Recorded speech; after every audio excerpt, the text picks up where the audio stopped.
En mi familia, los hombres tenemos una tradición. Un rito de iniciación, así le decía mi papá. Cuando un chico se convierte en hombre, se echa un viaje en el carro de mi abuelo. Un viaje por todo el país, solo, para conectar con el pasado. Mi abuelo murió antes de que yo naciera, así que, para mí, se suponía que era una forma de conectar con el hombre que nunca conocí. Una forma de entender mis raíces. Ahora, creo que era una prueba. Y no sé si la pasé o la reprobé. El carro en sí es una reliquia. Un Ford Falcon del 68, una bestia pesada de acero y cromo verde agua. Por dentro huele a vinilo viejo, tabaco de pipa rancio, y algo más, algo levemente metálico y triste, como sangre vieja. No tiene GPS, ni Bluetooth, ni pantalla de ningún tipo. Solo un motor que ruge, un volante del tamaño del timón de un barco, y una radio AM/FM vieja con un solo altavoz que cruje en el tablero. Me fui hace 2 semanas, con un mapa de papel gastado desplegado en el asiento del copiloto. Los primeros días fueron increíbles. Solo yo, la carretera abierta y los fantasmas del viejo rock and roll en la radio. Era el momento de recorrer el camino. Mirando el mapa, lo vi, una línea roja delgada que designaba una carretera estatal que cortaba una franja perfectamente recta de 200 millas a través de un parche verde oscuro y vasto de bosque nacional. El desvío era discreto, solo una señal verde descolorida que apuntaba hacia una carretera de 2 carriles que fue inmediatamente tragada por un dosel de pinos antiguos e imponentes. El aire se volvió más fresco. La luz del sol se atenuó, filtrada a través de las densas agujas que había arriba. En 10 minutos, no había visto otro carro.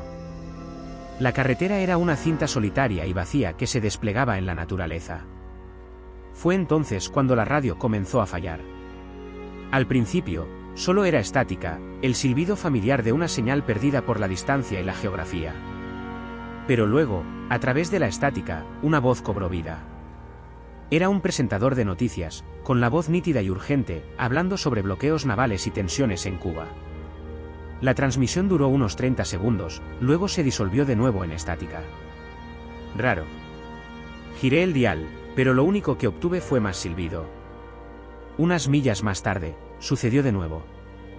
Un jingle, alegre y optimista, de una marca de refresco que vagamente recordaba que mis padres mencionaban, una que no había estado en los estantes desde los 70. Lo descarté como rebote atmosférico. Había oído hablar de que sucedía en áreas remotas, ondas de radio de sabe Dios dónde, atrapadas en la ionosfera, a veces rebotando hacia abajo en las condiciones adecuadas. Era una peculiaridad atmosférica extraña. Una historia genial para contar después. Pero las transmisiones seguían llegando. Y empezaron a cambiar. Se volvieron más íntimas. Escuché la conversación susurrada de 2 jóvenes amantes, sus palabras llenas de nerviosa emoción. Escuché a una madre tarareando una canción de cuna, una melodía suave y sin palabras llena de tanto amor que me dolía el pecho. Escuché una discusión acalorada entre 2 hombres, sus voces agudas y enojadas, aunque no pude entender las palabras. Ya no eran transmisiones. Eran otra cosa. La sensación en el carro cambió de curiosidad a una inquietud baja y zumbante. La carretera se extendía, vacía e inmutable. Entonces, más adelante, vi un edificio. Era un restaurante viejo y destartalado, con su letrero descolorido y descascarillado, sus ventanas tapiadas. Parecía que había sido abandonado durante medio siglo. Cuando pasé, la radio estalló. No era una voz esta vez. Era una cacofonía de sonidos, el traqueteo de los cubiertos sobre platos de cerámica, el chisporroteo de una parrilla, el murmullo bajo de la conversación y sobre todo, la voz clara y alegre de una camarera que preguntaba, ¿qué vas a querer, cariño? Era tan real, tan vibrante, que casi podía oler el café grasiento. Duró los 10 segundos que tardé en pasar el restaurante, y luego desapareció, reemplazado por el silbido familiar de la estática. Mi corazón latía con fuerza. Eso no era un fenómeno físico. Unas millas más tarde, pasé por un claro amplio con un solo roble macizo y nudoso en el centro. Cuando el carro se puso a la altura, la radio volvió a crujir. Esta vez, era el sonido de niños riendo, alegría pura y sin adulterar. Y debajo, el crujido constante y rítmico, crujido de un columpio de llantas. Miré el árbol. No había columpio. Solo una rama gruesa y pesada, vacía contra el cielo gris. La comprensión me golpeó con fuerza. La radio no estaba captando señales aleatorias del cielo. Las estaba captando del suelo. De la propia carretera. Estaba reproduciendo momentos, recuerdos, que habían sucedido en los lugares exactos por los que estaba pasando. Toda esta desolada extensión de carretera, era una grabación. Y este carro, el carro de mi abuelo, era el dispositivo de reproducción. Una curiosidad mórbida, más fuerte que mi miedo, me dominó. Empecé a experimentar. Disminuí la velocidad del carro hasta que iba a paso de tortuga. Pasé por un granero viejo y derrumbado, con el techo hundido, sus maderas podridas. La radio se llenó con la voz frenética y desesperada de un hombre rezando, suplicando misericordia mientras el sonido de una tormenta rugiente hacía estragos a su alrededor. La tormenta no era real. El cielo sobre mí era un gris plano y nublado. Pero en el carro, casi podía sentir los truenos sacudiendo mis huesos. Detuve el carro por completo. La oración se desvaneció. Puse reversa, retrocedí 10 pies. La oración comenzó de nuevo, a la mitad de la frase. Lo estaba controlando. Estaba retrocediendo en la línea de tiempo de este lugar. La maravilla inicial comenzó a cuajarse en algo mucho más oscuro. Los recuerdos no eran todos picnics y risas. No podían serlo. Más adelante, la carretera giraba bruscamente alrededor de un barranco profundo y rocoso. Una sección oxidada y destrozada de la barandilla era la única señal de problemas.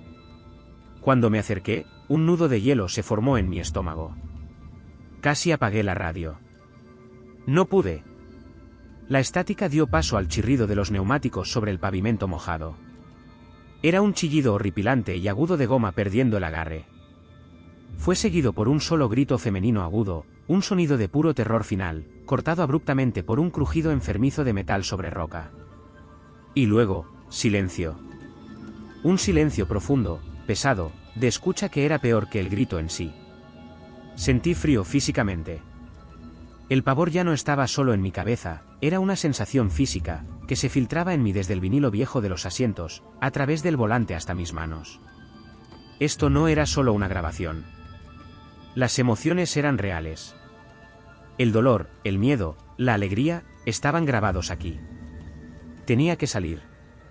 Solo por un minuto. Estacioné el carro en el arcén de grava, con las manos temblorosas. Necesitaba aire fresco. Necesitaba escapar de la intimidad claustrofóbica de estos fantasmas. Apagué el motor y el silencio fue un alivio. Me senté allí durante mucho tiempo, solo respirando. Mis ojos escanearon el tablero simple y primitivo. La guantera. No sé por qué la abrí. Tal vez solo estaba buscando una distracción. Dentro, debajo de una pila de recibos de gasolina viejos y un manómetro de presión de neumáticos, había un pequeño diario encuadernado en cuero. Era de mi abuelo. Su nombre estaba grabado en oro descolorido en la portada. Con dedos temblorosos, lo abrí. Las páginas estaban llenas de su letra ordenada y en bucle. Las primeras entradas eran sobre el carro, sobre su amor por conducir. Luego, las entradas comenzaron a ser sobre esta carretera. 12 de octubre de 1971. Hoy comencé mi rito de iniciación. Una carretera estatal que atraviesa el bosque viejo. El mapa la llama Ruta 9, pero se siente más antigua que eso. Hay una cualidad extraña en el aire aquí. La radio sigue captando señales antiguas. Como ecos. Debo estar volviendo por aquí. 15 de octubre de 1971. No son ecos. Es la carretera. He empezado a llamarla el hueco. Se aferra a las cosas. Voces. Momentos. Hoy pasé por la vieja granja Miller y escuché al viejo Miller gritándole a su hijo, claro como el día. Miller lleva muerto 20 años. Esta carretera, recuerda. Pasé las páginas. Las entradas se hicieron más frecuentes, más obsesivas. Conducía por la carretera con regularidad, escuchando, catalogando los recuerdos que encontraba. Estaba tan fascinado como yo. Pero luego, el tono de las entradas finales cambió. La cursiva ordenada se convirtió en un garabato frenético, casi ilegible. 3 de septiembre de 1992. Me equivoqué. Fui un tonto. La carretera no solo reproduce. Graba. Toma. Estuve aquí la semana pasada, después de una pelea terrible con mi esposa. Estaba tan enojado, tan lleno de rabia. Hoy, pasé por el mismo lugar. Y lo escuché. Me escuché a mí mismo. Escuché mis propias palabras, mi propia ira, haciéndose eco de mí desde la estática. Tomó una parte de mí. Grabó mi dolor y ahora lo reproduce. Cualquier emoción fuerte, cualquier pico de la experiencia humana, se imprime. Alimenta el hueco. La última entrada estaba escrita en una página manchada y manchada de lágrimas. 5 de septiembre de 1992. Es nuestra sangre. Tiene que serlo. Encontré los viejos registros del condado. Los que guardan en el sótano de la iglesia. Esta tierra no estaba vacía. Antes de que fuera un bosque, antes de que fuera una carretera, pertenecía a una tribu. Nuestros antepasados, cuando se establecieron por primera vez en este valle, ellos los eliminaron. Esa fue la frase en las cartas antiguas. Los eliminaron.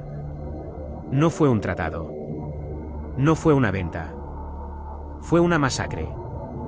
Un genocidio. Construimos nuestras vidas sobre sus tumbas. Y esta carretera atraviesa el corazón de su cementerio. No solo está reproduciendo recuerdos. Está reproduciendo su sufrimiento. Un ciclo interminable de su agonía final. Y es una maldición. Para nosotros. Para nuestro linaje. El carro, este maldito carro, es un amplificador. Nos sintoniza con su dolor. Este rito de iniciación no se trata de conectar con nosotros. Se trata de atarnos a ellos. A su sufrimiento. La carretera exige un testigo del linaje de los usurpadores. Exige que escuchemos. Dejé caer el diario. Mi sangre se había convertido en hielo. El rito de iniciación. La conexión con el pasado. Todo era una mentira. Una historia hermosa y romántica para encubrir una verdad horrible y fea. Miré hacia arriba, al espejo retrovisor. La carretera detrás de mí parecía brillar, la imagen del bosque vacilando como una bruma de calor. El carro, que había estado funcionando perfectamente, de repente se atragantó. Tosió. El motor se apagó. La radio cobró vida. Pero no era un recuerdo esta vez. Era un zumbido bajo y expectante. Un sonido de espera. Y en el espejo, los vi.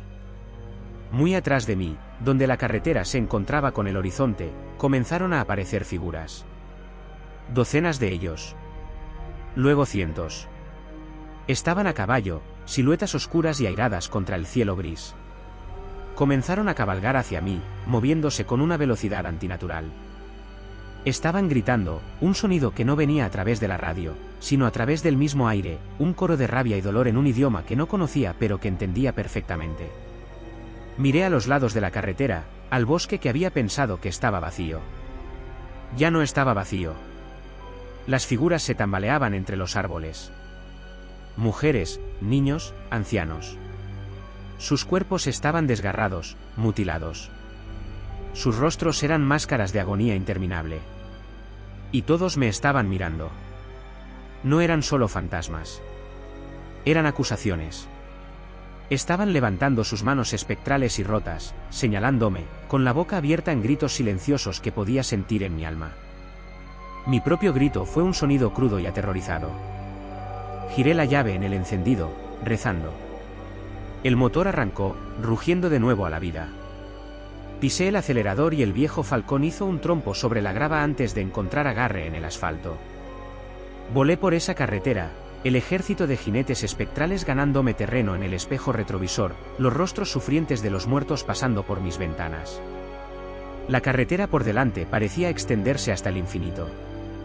El carro traqueteaba y temblaba, empujado a su límite absoluto. El zumbido de la radio se hizo más fuerte, más intenso, un sonido que parecía que estaba tratando de destrozarme el cráneo. Vi una señal más adelante. Una señal verde moderna y reflectante para la interestatal. El final del hueco. Pasé disparado, cruzando alguna línea invisible. Y todo se detuvo. Los jinetes en mi espejo desaparecieron. Las figuras en el bosque se habían ido. El zumbido de la radio se apagó, reemplazado por un silencio profundo y ensordecedor.